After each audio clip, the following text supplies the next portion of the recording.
하나님 아버지 감사합니다. 우리에게 주신 것은 두려워하는 마음이 아니오 오직 능력과 사랑과 절제하는 마음이다.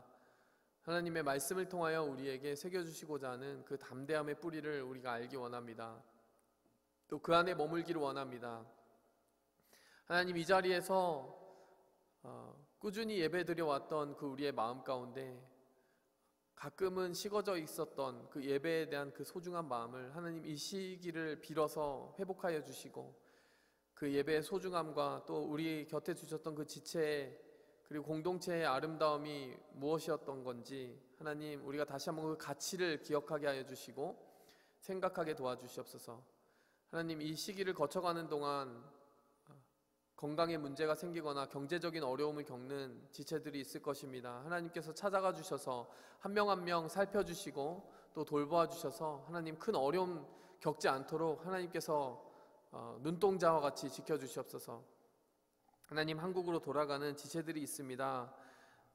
하나님께서 가는 길 건강하게 지켜주시고 또 돌아오게 될 지체들 하나님 돌아오는 발걸음도 지켜주시기를 원합니다. 영호 형제 위해서 기도합니다. 하나님께서 유빈자매와 함께 이곳에 신앙생활 할 수 있도록 불러주시고 또 함께 동행하게 해주셨는데, 하나님 영호 형제 이곳에 신앙생활이라고 하는 것을 처음 해보는, 또 교회라는 곳을 처음 와보는 그러한 발걸음을 함께 하면서 우리가 영호 형제와 함께 그렇게 공동체를 이룰 수 있는 특권을 가지게 해주신 것에 대하여 감사드립니다. 하나님, 영호 형제와 함께 나눈 이 짧은 시간 동안 하나님이 주시고자 했던 모든 선물들이 영호 형제 그릇 가운데 믿음이라는 이름으로 열매 맺어지게 도와주시고, 하나님 이렇게 시작된 신앙생활이 그의 인생 가운데 정말 큰 변화를 이루고 정말 하나님과의 끈끈하고도 정말 놀라운 끈을 이룰 수 있도록 하나님께서 역사하시고 친히 동행하여 주시옵소서. 하나님, 수정자매 그리고 태원 형제 그리고 덕원 형제 한국에 갑니다. 하나님께서 가는 길 가운데 하나님의 예비하신 그 뜻과 길이 있고 또 준비하신 하나님의 그 진로가 있는 줄 믿습니다. 하나님께서 안전하게 지켜주시고 하나님 그 꿈을 이루어가는 과정 가운데 정말 우리 모든 공동체와 함께 기도로서 그들을 후원하고 또 그 앞길을 응원할 수 있도록 성령의 교통함을 허락하여 주시옵소서. 하나님께서 우리 공동체 가운데 믿음으로 함께 하시는 줄 믿습니다. 이 시간 말씀을 나눌 때 그 말씀이 깨달아지게 하시고 그 말씀 안에서 삶의 새로운 능력과 힘과 지혜를 얻는 귀한 시간 되게 도와주옵소서. 예수 그리스도의 이름으로 감사하며 기도했습니다. 아멘. 그러면 이 시간 함께 우리가 살피게 될 하나님의 말씀 보도록 하겠습니다. 디모데후서 1장 7절에서 8절입니다. 디모데후서 1장 7절에서 8절입니다. 자, 읽도록 하겠습니다. 하나님이 우리에게 주신 것은 두려워하는 마음이 아니요 오직 능력과 사랑과 절제하는 마음이니, 그러므로 너는 내가 우리 주를 증언함과 또는 주를 위하여 갇힌 자 된 나를 부끄러워하지 말고 오직 하나님의 능력을 따라 복음과 함께 고난을 받으라. 아멘.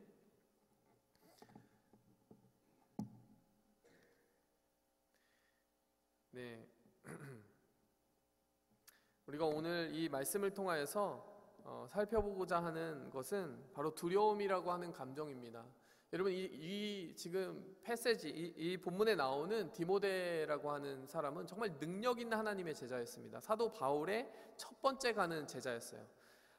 첫 번째 간다라는 것은 첫 번째 사도 바울이 거둬들인 제자라는 뜻은 아니지만 정말 사도 바울이 가장 신뢰하는 사도 바울의 후계자라고 해야 되나요? 정말 사도 바울이 그 유럽에 많이 개척한 그 교회들의 미래를 맡기고 싶다면 이 디모데라는 인물에게 맡기고 싶을 것이다 라고 할 만큼 이 디모데는 정말 사도 바울의 심장과도 같은 사람이었습니다.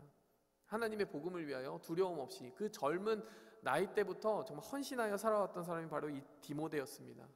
근데 여러분, 이 디모데에게 지금 보내는 사도 바울의 편지가 이 디모데 후서인데요, 사도 바울이 자기가 가장 아끼는 자기의 후계자와도 같은 이 사도에게 속사도라고도 부르거든요. 이 디모데에게 어떤 내용을 남겨주고 싶었을까? 아주 많은 내용이 있었기 때문에 디모데 전서, 디모데 후서라고 하는 책으로서 엮어서 보내줄 정도로, 책으로 엮은 건 아니지만 그 편지가 너무 길어서 책이 될 정도로 할 말이 많았던 것 같아요. 그런데 오늘 7절과 8절 말씀을 특별히 보면서 우리가 받을 은혜는 바로 두려움에 처한 하나님의 사람들에게 하나님은 어떤 식으로 용기를 주기 원하시는지, 그리고 어떠한 마음을 가지고 그 두려움의 파도를 통과하기 원하시는지, 오늘 이 본문 말씀은 우리에게 그것을 보여준다는 것입니다.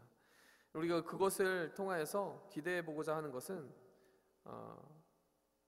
여러분, 이 두려움이라고 하는 감정이 하나님의 사람들에게도 이상한 감정이 아니라는 것이에요. 여러분, 디모데라고 하는 사람이 그렇게 하나님에게 귀하게 쓰임받는 사람이라면 두려움을 느끼지 않아야 옳은 거 아니에요? 그런데 오늘 본 말씀 뭐라고 얘기합니까? 하나님이 우리에게 주신 것은 두려워하는 마음이 아니다. 무슨 말입니까? 디모데가 너무 두려워하고 있었다는 거예요. 이 당시 시대에 너무 박해가 많았어요. 유대인들의 핍박이 많았습니다. 그리고 이 디모데는 건강이 좋지 않았어요. 위장에 병이 있었습니다. 그렇기 때문에 사도 바울이 이런 식으로 한번 건강을 관리해봐라라고 조언할 정도로, 그 편지 안에 그런 건강에 관한 조언도 있을 정도로 디모데를 두렵게 하는 요인들이 되게 많았다는 거예요. 외적으로는 핍박을 받고 내적으로는 건강이 좋지 않고 사람의 마음이 약해지기가 쉽잖아요. 그래서 이렇게 말씀에 붙잡혀 있고 또 기도도 많이 하는 하나님의 사람임에도 불구하고 두려워하는 마음이 있었던 거예요. 그래서 여러분, 처음으로 이 말씀 보시면서 그러한 위로를 받으셨으면 좋겠습니다. 하나님의 사람도 두려워할 수 있다는 거예요. 하나님의 사람에게도 두려움이라는 감정이 정말 물밀듯이 찾아올 때가 있다는 것입니다. 여러분, 중요한 것은 두려움이 없는 것이 신앙의 상태가 아니라, 여러분, 신앙의 상태라는 것은 두려움을 직면하고 뛰어넘는 것을 신앙이라고 한다는 거예요. 여러분, 기억하시기 바랍니다. 두려움은 신앙이라고 하는 것은 두려움이 절대로 찾아오지 않는 상태가 아니라 두려움이 찾아오지만 직면하고 극복하는 것, 그것을 우리는 신앙이라고 한다는 것이에요. 여러분, 증거가 있습니다. 예수님도 두려워하셨을까요? 여러분, 디모데 두려워했고 바울도 두려워했는데, 여러분, 그렇다면 예수님도 두려워하셨을까요? 마가복음 본문 한번 보시기 바랍니다. 마가복음 14장 33절에서 34절, 우리가 이 본문도 함께 보기 원하는데요. 자, 화면에 띄워주시면 33절부터 보시면, 자, 예수님이요 이제 십자가 지시기 전에 마지막으로 기도하는 그 장소가 어디였냐면 겟세마네 동산이라는 곳이었어요. 그런데 여기에 베드로와 야고보와 요한을 데리고 가셨다라고 33절을 기록하고 있습니다. 근데 여기서 지금 예수님의 감정을 한번 잘 살펴보시기 바랍니다. 심히 놀라시며 그리고 슬퍼하사, 34절에 보시면은 이렇게 말씀하십니다. 내 마음이 심히 고민하여 죽게 되었으니 너희는 여기 머물러 깨어있으라. 여러분, 지금 말씀하시되 다음은 코테이션이에요. 이 제자들, 함께 간 제자들에게, 베드로와 야고보와 요한에게 이렇게 직접 말씀하신 거예요. 내 마음이 심히 고민하여 죽게 되었다. 여러분, 이 말씀 곰곰이 생각해 보시면 어떤 생각이 드세요? 여러분, 두려워하는 사람은 믿음의 사람입니까? 두려움의 감정에 쉽게 흔들리고 그것을 막 표현하는 사람은 믿음의 사람에 가까울까요? 아니면 좀 불신하고 의심하는 사람에 가까울까요? 우리의 이제 통상적인 상식에 따르면 여러분, 믿음과 두려움은 함께 갈 수 없는 거잖아요. 그렇죠? 왠지 믿음의 사람이라고 하면은 정말 바늘로 찔러도 피 한 방울 안 나오듯이 정말 냉정하게 상황을 파악하고 나는 두렵지 않다, 하나님이 함께 하신다, 이렇게 외치면서 갈 것 같잖아요. 두려움이라는 감정은 그 입 밖에도 나오지 않을 것 같잖아요. 근데 여러분, 마가복음 14장 34절 34절 보시면 예수님이 십자가를 앞두고 기도하는 동안 예수님은 정말로 심각하게 자신의 두려움을 느끼셨고, 두려움을 또 표현도 하셨고, 두려움을 표현하는데 샤이 하지 않으셨다라는 거예요. 정말 정직하고 솔직하게 두려움을 직면하셨다는 것입니다. 여러분, 다시 한번 기억하시기 바랍니다. 믿음이라고 하는 것은 두려움이 없는 상태가 아니라 두려움을 직면하는 상태라는 것입니다. 그렇다면 여러분, 믿음의 사람을 이 두려움의 정말 상태에서 다르게 반응하게 만드는 그런 비결은 무엇일까? 오늘 말씀을 통해서 우리가 그것을 살펴보기 원해요. 믿음의 사람이든 믿음의 사람이 아니든 두려움은 똑같이 다가오는 것이지만 도대체 무엇이 다를까? 첫 번째로 여러분, 두려움을 이길 때는, 두려움을 이기는 사람은 자신의 마음의 출처를 살피는 사람입니다. 믿음의 사람은 자신의 마음의 출처를 살펴봐요. 자, 말이 어려운데요. 오늘 본문 말씀 디모데후서 1장 7절 말씀 보시기 바랍니다. 1장 7절 말씀. 하나님이 우리에게 주신 것은 두려워하는 마음이 아니요. 자, 이 문장부터 한번 봅시다. 하나님이 우리에게 주신 것은 두려워하는 마음이 아니요. 여러분, 믿음의 사람이 두려움이라는 감정을 어떻게 핸들하느냐? 여러분, 우리에게 주신 것은 이라고 하는 저 한 구절에서 여러분 힌트를 찾으셨으면 좋겠어요. 제가 한 가지 여러분이 연상하기 쉬운 한 가지 비유를 들겠습니다. 여러분, 방에 연기가 가득 차게 되면 여러분 그 연기를 어떻게 해야 됩니까? 연기를 빼내야 되겠죠? 연기를 어떻게 빼내시겠습니까? 방에 연기가 가득하다. 어떻게 하시겠어요? 대답할 사람이 없는데 자꾸 질문을 하는 것도 쉽지는 않네요. 네, 스크린 앞에서 여러분 대답하시기 바랍니다. 여러분, 진공청소기를 들고 연기를 빨아들이겠다고 막 방을 뛰어다니는 사람이 있겠어요? 그것도 한 가지 방법은 되겠죠. 벤틸레이터를 켜는 것도 한 가지 방법은 되겠죠. 근데 여러분, 그보다 근본적인 방법을 우리가 본능적으로 움직이는 게 뭡니까? 창문을 열고 문을 여는 거 아니겠어요? 여러분, 연기가 가득한 방에서 연기를 빼려면요, 연기를 빼는 데만 집중하는 것이 아니라 새로운 공기가 흘러 들어올 수 있도록 문을 열어야 되는 거예요. 연기가 빠져나가는 것도 중요하지만 여러분, 새로운 공기가 들어와야만 연기가 빠져나갈 수 있는 거죠. 연기를 그냥 제거하려고 하면 여러분 진공 상태를 만드는 것밖에 안 되는데 그것은 물리적으로 불가능한 일입니다. 여러분, 이것이 영적으로도 상당히 의미가 있는 일인 것 같아요. 두려움을 잘 느끼시는 분들이 곧잘 그 두려움을 느끼지 않기 위해서 어떻게 합니까? 두려움을 느끼지 말아야지, 두려움을 느끼지 말아야지, 두려워하지 말아야 돼, 이러면 안 돼, 이러면서 난 이번에 시험을 꼭 잘 봐야 돼. 여러분, 그것을 계속 곱씹고 생각하면 생각할수록 어떻게 돼요? 그 두려움에 더 사로잡히게 되는 경험을 종종 하지 않습니까? 이걸 하면 안 돼, 이렇게 되면 안 돼라고 하는 생각을 더 몰입하고 집착하면 집착할수록 그 두려워하는 마음에 사로잡힐 때가 있잖아요. 여러분, 그것도 마찬가지인 것 같아요. 두려움이라는 연기가 우리의 마음의 방에 가득 차게 될 때 여러분, 우리가 첫 번째로 해야 되는 것은요, 여러분, 우리의 마음의 문을 열고 여러분 새로운 공기가 흘러 들어오게 해야 된다는 것입니다. 그 새로운 공기를 오늘 말씀은 뭐라고 얘기합니까? 오늘 말씀은 하나님이 주신 마음이라고 이야기하는 거예요. 여러분, 우리의 마음 스스로 판단하는 그 생각과 지혜만 가지고 살아가게 되면요, 여러분, 우리의 마음속에는 우리가 해결할 수 없는 숱한 문제들에 압도되어서 본능적으로 반응하게 되는 그 두려움이 계속 나오게 되는 거예요. 리액션이 나오게 되는 겁니다. 두려움이란 연기가 가득 차게 되는 겁니다. 근데 여러분, 새롭게 우리에게 부어주시는 하나님의 관점과 그 마음이 부어지게 될 때야만이 하나님, 우리는 그 두려움의 공기들을 모두 바깥으로 내보내고 하나님이 주시는 새로운 마음을 받을 수 있다는 것이에요. 여러분, 여호수아서 1장 6절에서 9절 말씀 보시면요, 여러분, 여호수아라는 사람에 대해서 우리가 성경 공부를 통해서 많이 살폈잖아요. 근데 하나님이 여호수아를 처음 부르실 때 제일 많이 하셨던 말씀이 뭐죠? 두려워하지 말고 담대하라는 말씀 제일 많이 하셨어요. 오늘 1장 6절 보시면요, 이렇게 말씀하시잖아요. 1장 6절 뒷부분에 보면요, 눈의 아들 여호수아에게 말씀하여 이르시되 뭐라고 하시나요? 강하고 담대하여 나의 종 모세가 내게 명령한 그 율법을 다 지켜 행하고 우로나 좌로나 치우치지 말라. 그리하면 어디로 가든지 형통하리니. 여러분, 강하고 담대하라는 말이요, 6절에서 9절까지 굉장히 많이 등장합니다. 강하고 담대하라, 강하고 담대하라, 두려워하지 말며 놀라지 말라, 내가 어디로 가든지 내 하나님이 너와 함께 하시니라. 여호수아 1장 6절에서 9절을 보면 두려워하지 말고 담대하라는 말이 많이 나옵니다. 근데 여러분, 두려워하지 말라는 그 말만 들으면 어때요? 여러분, 저도 두려워하고 싶지 않아요. 저도 담대하고 싶어요. 근데 두려워하지 말라는 그 말만 들어서는 담대해지지가 않습니다. 이런 반응이 오지 않습니까? 여러분, 1장 8절을 보시면 하나님은 그냥 두려워하지 말라고만 하신 게 아닙니다. 1장 8절에 이렇게 말씀하십니다. 이 율법책을 내 입에서 떠나지 말게 하며 주야로 그것을 묵상하고 그것을 기록한 대로 다 지켜 행하라. 여러분, 이 1장 8절을 곰곰이 생각해 보세요. 이것은요, 말씀을 채워 넣는 거예요. 그냥 두려움이란 감정을 빼내는 것만 이야기하시는 게 아니라는 겁니다. 야, 그냥 용기를 내, 담대해, 이것만 말씀하시는 게 아니라는 거예요. 새로운 하나님의 마음을 받아야만 두려움이 사라진다는 겁니다. 1장 8절에 분명히 이렇게 말해요. 내 입에서 떠나지 말게 하라. 하나님의 말씀이 내 입에 채워져야 된다는 거예요. 내가 입만 열면 하나님의 말씀대로 이야기하는 습관이 있어야 된다는 겁니다. 내 입에 먼저 채워지고요, 그 다음에 어디에 채워집니까? 주야로 그것을 묵상하라. 묵상이라는 게 뭐죠, 여러분? thinking이잖아요. 곰곰이 생각하고 리플렉트하는 거잖아요. 그 생각에 채우는 겁니다. 입에 채우던 그 말씀이 입에만 있는 게 아니라 생각에 채워지는 거예요. 그 후에는 어떻게 해야 됩니까? 그 율법을 다 지켜 행하고. 여러분, 입에 있고 생각에 있는 그 말씀이 내 삶의 행동 속에 스며들어서 채워지는 것이죠. 여러분, 그러니까 이 말씀을 곰곰이 한번 생각해 보시기 바라요.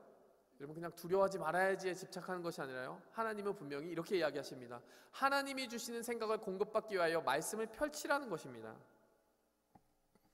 여러분, 오늘 본문 말씀 우리가 보면서 아까 앞부분에 봤던 겟세마네에서의 기도, 겟세마네에서의 예수님의 모습을 보면 우리가 또 무엇을 알 수 있습니까?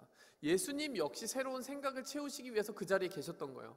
예수님도 우리와 같이 두려워하셨던 건 마찬가지입니다. 하지만 달랐던 것이 있다는 거예요. 무엇이 달랐습니까?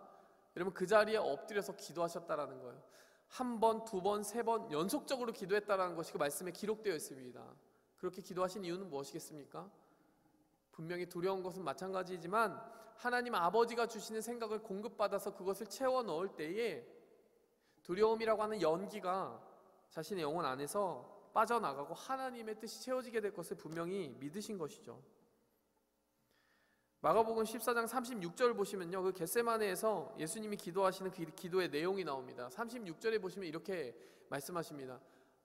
아바 아버지여. 예수님의 기도가 그대로 기록되어 있습니다. 아버지께는 모든 것이 가능하오니 이 잔을 내게서 옮겨 주시옵소서. 그러나 나의 원대로 마옵시고 아버지의 원대로 하옵소서. 예수님은 이렇게 3번을 더 기도했다고 합니다. 3번이라는 것은 숫자적인 3번이라기보다는 완전한, 정말 그 깊이에 다다를 때까지 완전하게 기도했다라는 의미도 가지고 있어요.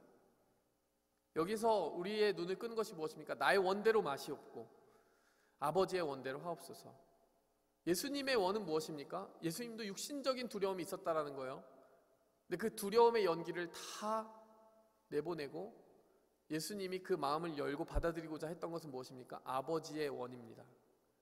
나의 원은 내보내고 아버지의 소원은 내 안에 받아들였다라는 거예요.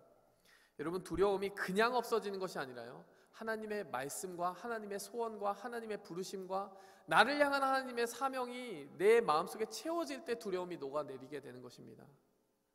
여러분의 삶에 정말 고질적으로 사라지지 않는 어떤 두려움의 문제, 염려의 문제, 미래에 대한 문제, 진로의 문제, 여러분의 가정이 어떻게 이루어질지의 문제, 관계에 대한 문제, 거절감의 문제, 그런 여러 가지 이유의 두려움이 여러분을 사로잡으려고 할 때 여러분 생각하시기 바랍니다.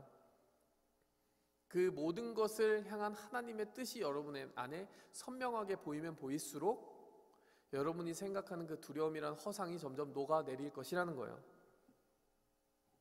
가정 가운데 학대가 있었다거나 가정 가운데 어려움이 있어서 내가 새로운 가정을 이루면 그 아픔이 되풀이되진 않을까, 예를 들면 그런 두려움이 있는 분들은 여러분 어떻게 해야 됩니까? 나는 그러지 말아야지, 나는 이렇게 하지 말아야지라고 하는 네게이션, 부정으로만 그것이 이루어지는 것이 아니라, 그러면 하나님이 이루고자 하시는, 하나님이 보시기에 아름다운 가정이라는 것은 무엇인가, 하나님의 말씀을 통해서 하나하나 채우고, 이것이 하나님의 만들어 가시는 가정의 모습이구나라고 하는 것이 내 안에 선명하게 채워지도록 애써야 된다는 거예요.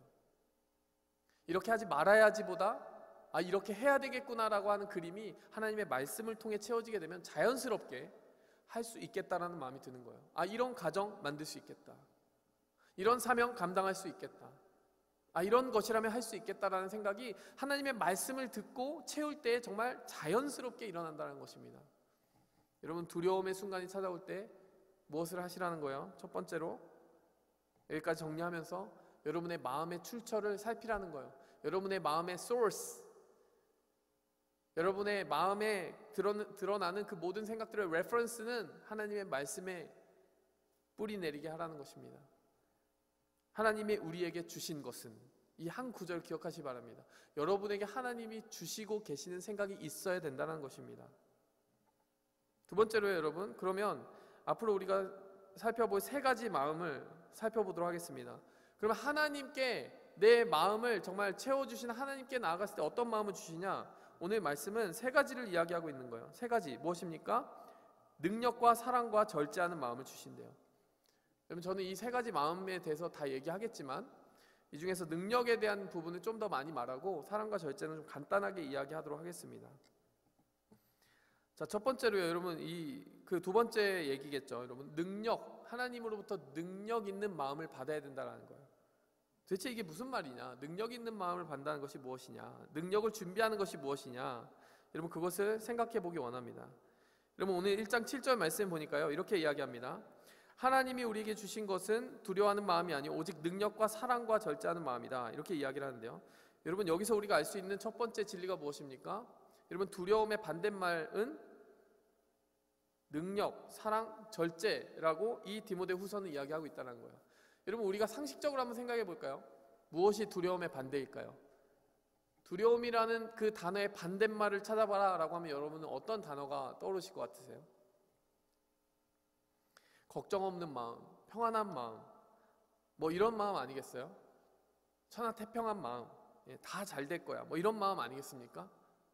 근데 여러분, 디모데후서는 하나님이 너에게 주는 마음은, 디모데 너에게 주는 마음은 두려워하는 마음이 아니라 편안한 마음이야, 이렇게 말씀하지 않아요. 이런 뻔한 말씀하지 않고 능력이야, 사랑이야, 절제야, 이렇게 이야기하셨다는 거예요. 뭔가 좀 톤이 틀리죠. 그러니까 사도 바울이 다 잘 될 거야, 괜찮아, 두려워하지 마, 이런 정도로 뭐 남들 다 하는 이야기 한 게 아니라는 얘기예요. 디모데에게 아주 구체적으로 갖춰야 되는 마음을 세 가지로 이야기했다는 겁니다. 능력을 갖춰, 사랑을 갖춰, 절제를 갖춰. 그렇다면 두려움이 그 앞에서 녹아내릴 것이다. 이렇게 이야기한다는 거예요. 디모데후서 1장 8절, 그 7절에 바로 이어지는 말씀을 함께 보시기 바랍니다. 능력에 대해서 우리가 먼저 볼 텐데 이렇게 이야기하죠.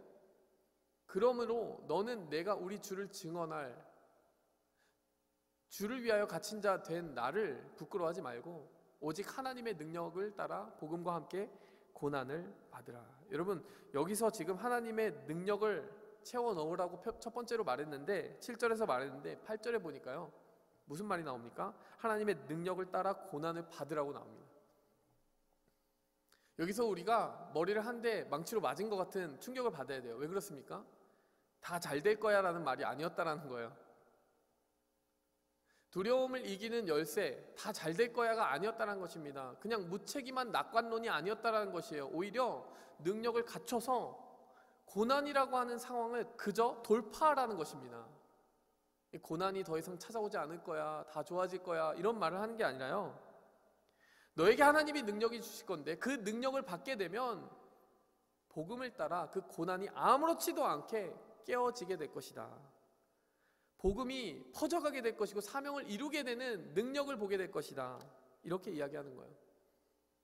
여러분, 하나님이 우리에게 주시는 것은요, 다 잘 될 거야, 고난은 없을 거야, 아픔은 없을 거야가 아니라 아파도 승리할 거야, 무엇이 너를 막아서더라도 너에게는 그것을 뛰어넘을 수 있는 능력이 주어질 것이다. 이렇게 이야기해 주시는 것이 하나님의 방법입니다.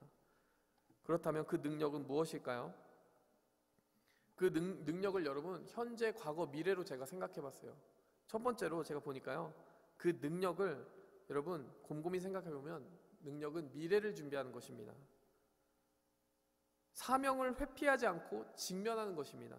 왜 그렇습니까? 오늘 이 본문 말씀이 그렇게 말하고 있어요. 디모데후서 1장 8절이 말하고 있습니다. 그 능력이라는 것은 하나님이 주신 것을, 하나님이 주신 사명을 그대로 감당하기 위한 것이라고 말하고 있어요. 사명을 회피하는 것이 아니라 직면하는 것이라고 말하고 있습니다. 사실 여러분, 다 괜찮아질 거야, 뭐 이런 것이 믿음이라고 하면요, 여러분 요즘 대통령만큼 어느 나라 대통령인지는 말하지 않겠습니다. 그 대통령님만큼 두려움이 없는 사람, 믿음 좋은 사람도 없는 것 같아요. 그분이 어떤 말씀 하셨냐면, 어떤 분인데요, 조금만 시간이 흐르면 이 코로나 바이러스가 magically disappear 할 거다, 정말 마법처럼 없어질 거다, 이렇게 이야기를 하셔요. 부활절이 되면은 이곳에 정말 교회에 가득가득 사람들이 모였으면 좋겠다, 이런 말도 해요. 여러분, 이 말 들으면은 정말 믿음 좋다, 신앙 좋다, 뭐 이렇게 생각이 드십니까? 여러분, 많은 사람들이 그 대통령의 말을 들으면서 두려움을 잃어버리기는커녕 더 두려워졌어요. 왜 그렇습니까? 현실 인식이 지금 안 되고 있잖아요. 진실을 말하고 있지 않기 때문에, 그것은 두려움을 이기는데 아무런 아무짝에도 소용없는 말이 돼버렸다는 것입니다. 진실을 직면하지 못했기 때문에 능력을 갖추지 못했어요. 능력을 갖추지 못했기 때문에 이제 다가오는 위험에 대비할 수 없다는 것을 사람들도 같이 보는 것이죠. 그래서 그러한 리더십을 보게 되면 너무나 두려워지게 되는 것이죠. 제가 정치적인 발언을 한다기보다는 한 가지 예를 드는 것입니다. 여러분, 정말로 두려움을 제대로 직면하기 위해서는요, 진실을 직면해야 되고요, 그리고 그 진실, 그 현실을 감당할 수 있는 능력을 준비하고 있어야 된다는 것이에요. 그냥 다 잘 될 거야 라고 말해주는 것, 마법처럼 다 잘 될 거야 라고 말해주는 것은 허세라는 것입니다. 여러분, 우리에게는 허세가 아니라 능력이 필요하다는 것이에요. 많은 사람들이 허세, 그리고 아무런 근거 없는 낙관론을 펼치면서 문제가 아닌 것처럼, 그냥 사라지게 될 것처럼 그냥 도어맷 그 밑에 다 감춰두고 있는 경우가 많습니다. 그런데 여러분, 그것은 두려움을 이길 수 없게 됩니다. 여러분, 우리는 허세를 버리고 진실을 직면하고 그 현실을 이길 수 있는 걸맞는 능력을 갖추기 위해 애써야 될 것입니다.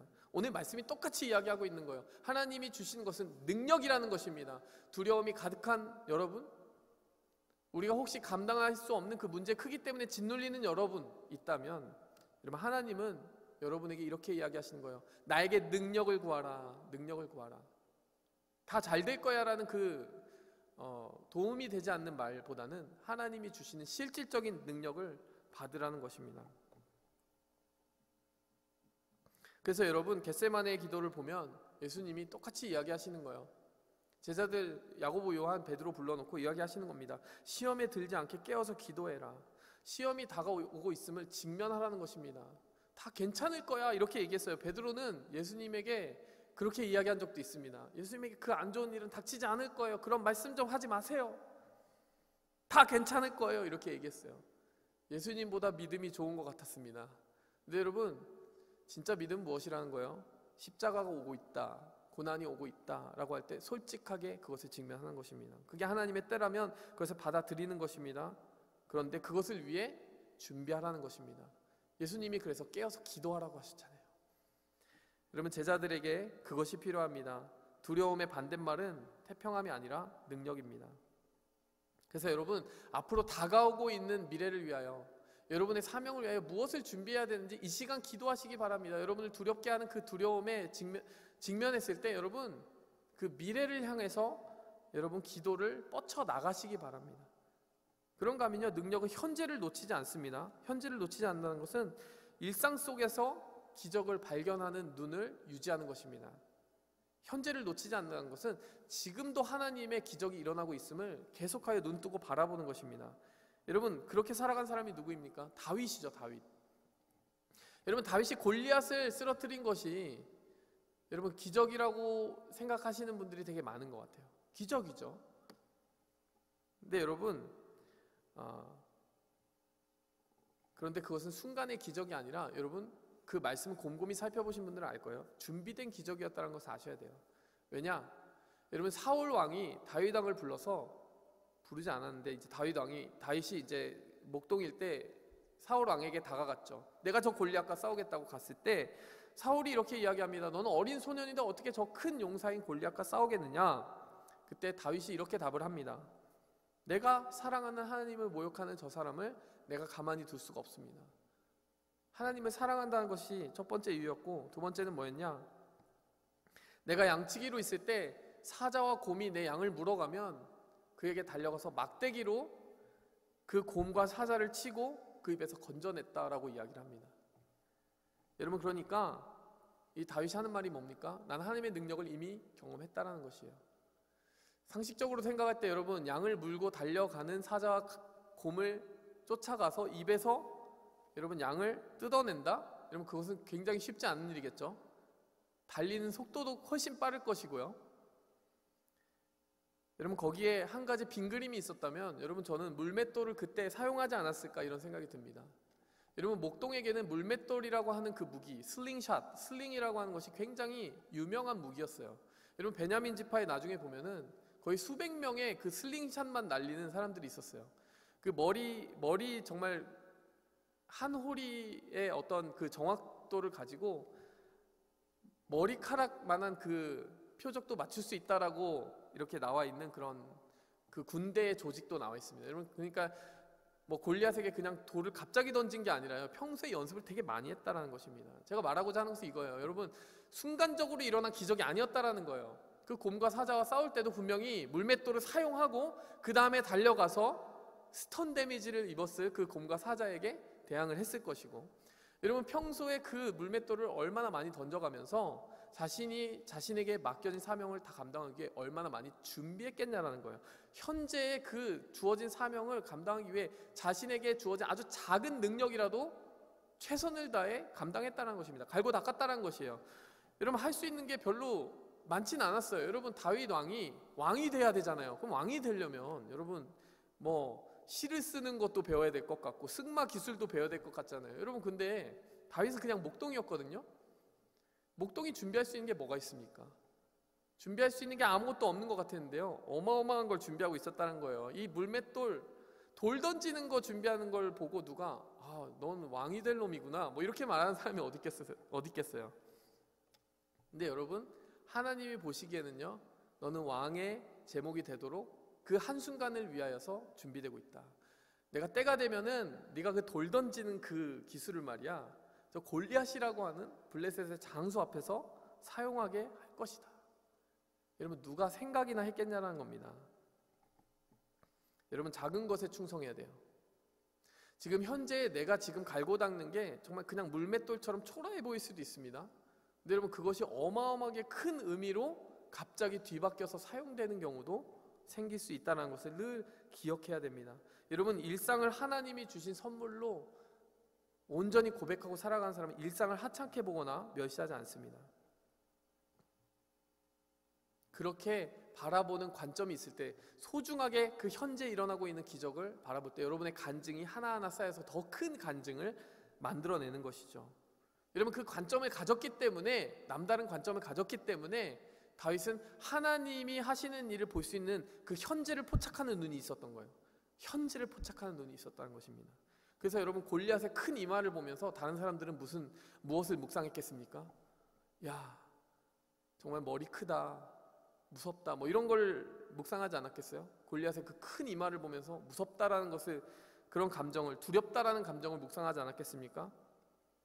근데 여러분, 다윗만큼은 그 골리앗의 큰 이마를 보면서 저것 정도는 맞출 수 있겠다,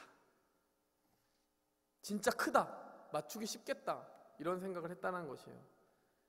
여러분, 골리앗의 큰 이마를 보면서 큰 문제를 묵상한 사람도 있고요, 골리앗의 큰 이마를 보면서 큰 답을 보는 사람도 있다는 것입니다. 여러분, 차이는 그거예요. 지금 현재 일어나고 있는 기적, 하나님의 하시는 일들을 살필 수 있는 눈을 발견하라는 것입니다. 물맷돌을 발견하시기 바랍니다.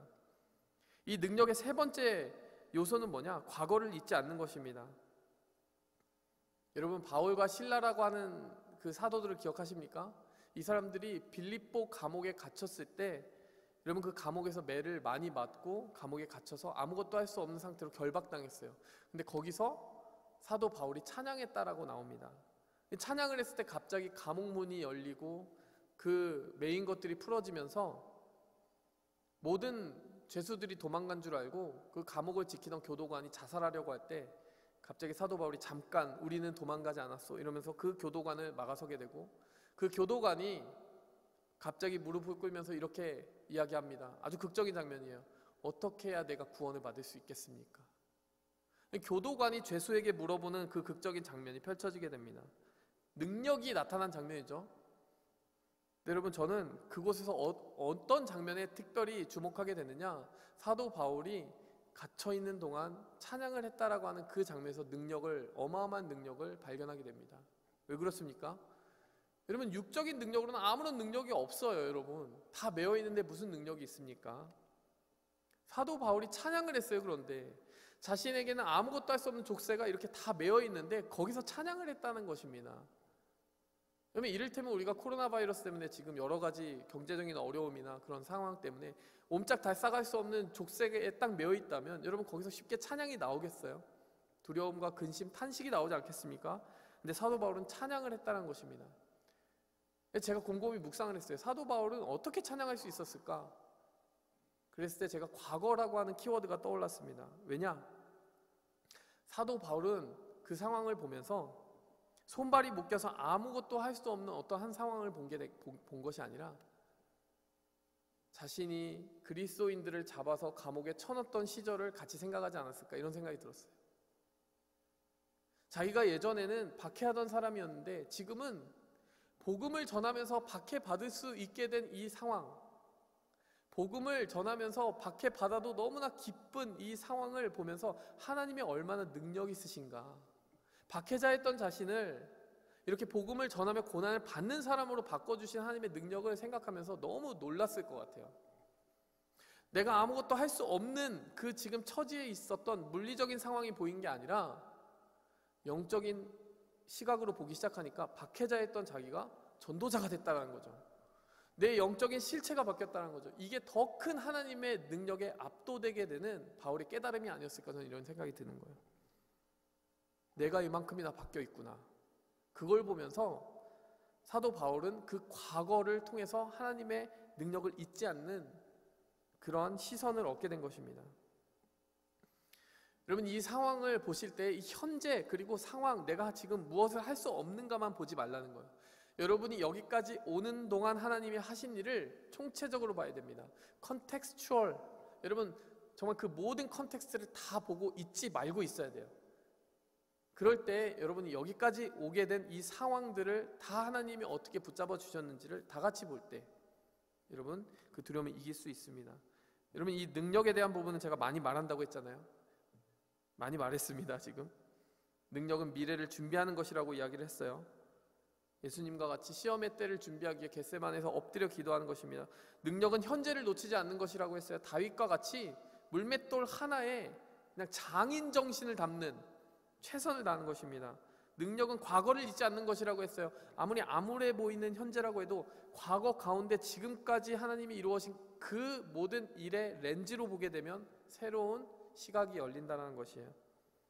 제가 여러분 최근에 이번 주에 아주 은혜로운 카카오톡 메시지를 한 2개 정도 받았습니다. 어떤 메시지였냐면은 한 분이 이렇게 예전에 이야기한 적이 있어요. 자기가 스스로 성경 공부를 혼자서 하고 싶은데 그 성경 공부에 도움이 될 만한 스터디 바이블을 고르고 싶다. 그래서 NIV, KJV 그리고 킹제임스 버전, ESV 중에 뭐가 좋을까요? 뭐 이렇게 물어보더라고요. 제가 그래서 그거를 ESV 버전이 좋을 것 같다 이렇게 추천해 준 게 한참 됐어요. 한참 됐는데 이번 주에 다시 연락이 오더라고요. 그 스터디 바이블 주문한 게 도착을 했는데 이제 요한복음을 제가 공부하고 싶다는 거예요. 제가 요한복음을 공부하고 싶은데 그 요한복음을 공부하면서 같이 보면 좋을 만한 말씀 영상이 없을까요? 이렇게 얘기하는 거예요. 자기가 스스로 찾아보고 싶은데 찾아보게 되면 또 이상한 사람의 것을 찾아볼 수 있을 가능성이 있지 않냐 이러면서 좀 그 믿을 만한 목사님이나 그런 스피커를 좀 알려달라고 이야기를 하더라고요. 그래서 제가 오카는 목사님과 하영조 목사님의 요한복음 강의 시리즈를 유튜브에 있는 것을 좀 추천을 해줬어요. 지금 이 상황이 여러분, 제가 그걸 보면서 어떤 은혜를 받았냐면 어떤 사람에게는 옴짝달싹 할 수 없이 이렇게 감옥에 갇힌 듯한 혹은 목동으로서 그냥 물맷돌만 줄기차게 날리고 있어야 되는 아무런 의미 없는 시간으로 그냥 시간의 공백으로 비춰지고 있을 수도 있는 그 시간 동안 이 형제가 지금 말씀의 물맷돌을 갈고 있다는 것이에요. 장인 정신을 가지고 그 말씀을 지금 살피고 있다는 것입니다. 또 한 형제는 이렇게 이야기를 하더라고요. 자기가 성경 일독을 하고 있는데 지금 사사기가 다 끝냈대요. 룻기를 지금 시작하고 있는데 제가 사사기 묵상을 하면서 셀장창에 그리고 이제 페이스북에 나눴던 그 묵상들을 다 모아서 다시 읽어봤대요. 사사기를 공부하면서. 근데 다시 읽어봤는데 많은 깨달음을 얻었다라고 하면서 그렇게 은혜를 많이 다시 누리고 있고 또 룻기로 넘어갈 거라고 얘기를 하더라고요. 근데 제가 이제 그 이야기를 들으면서 한편으로는 참 너무 이렇게 가슴 뿌듯한 마음도 들고요. 한편으로는 저는 이제 더 그 이후에 묵상을 더 지금 여러분과 나누지 않고 있잖아요. 다음 부분을. 그래서 약간 부끄러운 마음도 들었습니다. 근데 정말 이런 생각이 들었어요. 이 두 형제의 모습을 보면서 우리가 무언가를 할 수 없는 때가 아니라 사실 무엇인가 할 수 있는 게 많이 생긴 때라고 볼 수도 있겠다라는 생각이 들었어요. 어떤 사람에게는 그 기회가 보이는 거죠. 영적으로 더 가다듬어질 수 있는 기회가 보이는 거죠. 사명을 생각할 수 있는 기회가 보이는 거죠. 지금까지 해왔던 과거를 잊지 않고 있습니다. 지난 본문들을 막 묵상하고 있어요. 현재를 놓치지 않고 있습니다. 지금 할 수 있는 묵상, 그런 것들을 준비하고 있습니다. 미래를 준비하고 있습니다. 내일의 물맷돌을 준비하고 있는 것입니다. 여러분, 저도 이번 주에 세례자 교육을 했거든요. 줌도 사용해보고 지금 여러 가지 보이스톡도 사용해보고 여러 가지 방법들을 사용하고 있습니다. 그러면서 내가 이제 이 캠퍼스 사역과 금요 예배 뭐 이런 것들을 그냥 못하겠다라고 내버려둘 게 아니구나라는 생각을 좀 하게 됐어요. 여러분, 겁나게 하고 싶진 않지만 여러분, 줌이나 뭐 유튜브 라이브라든지 뭐 이런 수단을 통해서 내가 나를 개발해야 되는 때다, 나의 물맷돌을 만들어야 되는 때다라고 하는 생각이 막 들기 시작한 거예요. 할 수 없는 게 아니라 할 수 있는 것들이 있음을 바라보면서 그것을 준비해야 되겠다는 생각이 들더라고요. 여러분에게도 혹시 그런 것들이 있을 거라고 생각이 듭니다. 여러분, 지금 이 시간에 내가 할 수 없는 것, 내가 잃어버린 것, 그 손실을 생각하지 마시고요. 지금 여러분에게 막 개발될 수 있는 새로운 것들 한번 찾아보시기 바랍니다. 저는 이제 줌이나 매체 이런 것들을 통해서 여러분들에게 다가갈 수 있는 새로운 방법을 조만간 개발하려고 해요. 그냥 말로만 하지 않고 뭔가 시작을 해야 되겠다는 생각이 듭니다. 그래서 실제로 여러분들과 함께 지금 이게 떨어져 있는 가운데도 성경 공부를 할 수 있고 또 말씀을 전할 수 있다는 것을 제가 스스로 한번 개발해 보려고 합니다. 능력을 준비하시기 바랍니다. 여러분, 그런가 하면 무엇을 준비하라고요? 사랑과 절제에 대해서는 간단히 이야기하고 넘어가겠습니다. 사랑을 준비하라고 하십니다. 무엇입니까, 여러분? 두려움의 반대말 중에 하나가 뭐예요? 사랑이라는 거예요. 여러분, 이거는 좀 쉽게 이해가 되지 않습니까? 여러분, 두려움에 막 밀리다 보면 다른 사람을 사랑할 여유가 점점 없어지지 않습니까? 지금 코로나 바이러스에서도 여러분, 위대한 모습을 나타내는 사람들의 모습은 어떻습니까? 마스크를 쓰고 정말 그 일선에 나가서 두려움을 극복하고 사랑을 베풀기 위해 저 헌신하는 의료인들의 모습을 보면서 우리는 정말 왠지 모를 감동을 느끼지 않습니까? 여러분, 의료인들 뿐만이 아니라 평소에 여러분, 소방관들이 왜 불 속으로 막 뛰어들겠어요? 불 속에 들어가서 건져내야 되는 생명이 있기 때문에 그 생명을 사랑하는 마음 때문에 사실 두려움을 이기는 것이죠. 그 사람이 두려움을 전혀 느끼지 못한 사람이어서가 아니라 사랑할 대상이 있기 때문에 두려움이 녹아버리는 것입니다. 여러분, 이 코로나 바이러스의 두려움, 이 두려움이 많은 시기에 여러분, 사랑에 집중해야 된다는 거예요. 내가 지금 섬길 수 있는 방법, 내가 섬길 수 있는 대상, 그 사람들에 대한 포커스를 잊지 마시기 바랍니다. 저도 저 나름대로 여러분을 최선을 다해 섬기기 위해 어떻게 해야 될지 조금 더 성장해야 되겠다는 생각하고 있어요. 다음 주는 또 다를 것이고 그 다음 주는 더 다를 것이고 이 여건이 허락하는 안에서 최선을 다해 준비하려고 합니다. 여러분, 마찬가지로 오늘 이 디모데에게 지금 사도 바울이 권하는 것은 사랑이라고 하는 포커스를 잊지 마라. 박해받고 있고 외부로부터 계속 핍박받고 있지만 미움이 자라가기 딱 좋은 그 환경 속에 노출되어 있지만 아니야, 두려워하지 말고 사랑해, 계속 사랑해 라고 이야기하는 이 사도 바울의 권면을 보게 되는 것입니다. 이 사명을 완성하게 하는 것은 바로 사랑입니다. 사실 다윗도 그렇지 않았을까요? 다윗도 하나님을 사랑했기 때문에, 그리고 이스라엘을 사랑했기 때문에 끝까지 달려갔을 것 같아요. 여러분, 그런가 하면 절제라고 하는 마음을 여러분, 이런 두려움의 때에 꼭 기억하시기 바랍니다. 사람이 두려움에 빠지면요, 냉정함을 잃기 쉬운 것 같아요. 그래서 절제를 잃어버리기 쉬운 것 같습니다. 흔히 이런 현상이 언제 일어나느냐? 여러분, 사재기라고 하는 현상으로 많이 나타나지 않습니까? 불안과 공포를 막 느끼기 시작하니까요, 두려움으로 말미암아 마음을 통제하지 못하고 마구마구 사들이기 시작하는 거예요. 절제하지 못하는 거예요. 이해는 되지만 사재기뿐만이 아니라 평소에도요, 여러분, 어떤 소비 심리를 연구하는 심리학자들이 이렇게 이야기합니다. 왜 과소비를 사람들이 하느냐? 그 소비를 통하여서 보상받고자 하는 두려움이 있을 때 사람들이 막 뭔가 산다는 거예요. 왜 사요? 사게 되면 뭔가 내가 한 것 같거든. 내가 뭔가 통제하는 영역이 생긴 것 같거든요. 이걸 가지고 내가 이걸 했다라고 하는 기분이 생기거든요. 그러니까 그것을 가지고 계속 소비를 하려고 하는 감정을 가지게 되는 때가 있다는 거예요. 여러분, 절제라고 하는 것이 무엇입니까? 여러분, 그런 극단적인 공포의 순간에도 그 공포에 휘둘리지 않겠다라는 거예요. 내게 지금 주신 하나님의 삶의 질서와 그 현장을 지켜가면서 차분하고 냉정하게 상황을 평가하겠다라는 것이에요. 절제라고 하는 것은 하나님이 컨트롤하고 계시기 때문에 모든 것이 제자리에 있을 것이라고 하는 것을 확고하게 믿는 믿음입니다.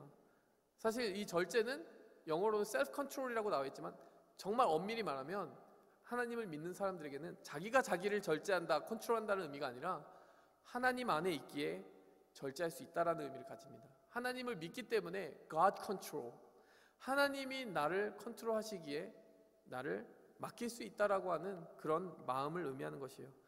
하나님을 믿는 사람들이 절제할 수 있는 것이죠. 크루즈 컨트롤 하듯이 여러분 God 컨트롤을 잊지 마시기 바랍니다. 여러분 말씀을 정리하도록 하겠습니다. 우리가 두려움에 대해서, 두려움을 이기는 열쇠들에 대해서 이야기를 했습니다. 두려움이라는 감정이 많이 밀고 들어오기 딱 좋은 시점이에요. 그리고 이 고난주간이라고 하는 시기는 여러분 그 두려움을 정면으로 맞닥뜨려야 했을 예수님을 묵상하는 시기이기 때문에 이 고난주간이라는 시기와도 이 두려움은 굉장히 연관이 많습니다. 그 두려움에 대해서 예수님은 답을 주셨던 거예요. 마음의 출처를 살펴서 하나님이 우리에게 주시는 마음을 받아야 되고, 그 하나님이 주시는 마음은 바로 능력이고, 이때 능력을 준비하라는 것입니다. 그냥 넋놓고 있지 말고 우리의 물맷돌을, 우리를 날카롭게 하는 우리만의 무기를 준비하고 있으라는 거예요. 그리고 여러분 사랑을 잊지 말고, 나만 생각하는 것이 아니라 좁아지기 쉬운 마음을 계속 넓혀야 한다는 그 부르심을 잊지 말고, 마지막으로 절제하면서 패닉에 빠지지 않고 하나님과 함께 동행하는 그런 걸음을 걸어가기 원합니다. 요즘 한국 보면은 제가 사실 약간 자랑스러워요. 국뽕에 그 약간 취한다고 하는 표현이 있잖아요. 오늘 말씀 보면서 같이 보니까요, 딱 그거 같아요. 절제하고 있잖아요. 사재기 안 하고 절제하잖아요. 능력이 있잖아요. 여러분 뭐 회피하는 게 아니라 문제를 직시하고 문제를 해결할 막 키트들을 준비하고 있잖아요. 능력을 준비하고 있잖아요. 그런가 하면 사랑을 준비하고 있잖아요. 다른 사람들을 섬기기 위해 막 나서잖아요. 막 봉사활동 하잖아요. 막 마스크 만드는 봉사단이 막 조직되고 있잖아요. 이런 걸 보면서 우리가 사람으로서 봐도, 사람의 그 리더를 평가할 때도 사랑과 절제 능력을 가지고 살아가는 사람이 대단한 사람이다, 담대한 사람이다라고 평가하듯이 영적으로도 그렇구나, 이런 생각을 하게 됩니다. 이렇게 말씀을 기억하고 정리하면서 여러분 우리의 삶 가운데 두려움을 이기게 만드는 그 세 가지 마음의 상태가 찾아오기를 함께 기도하기 원합니다. 함께 기도하겠습니다.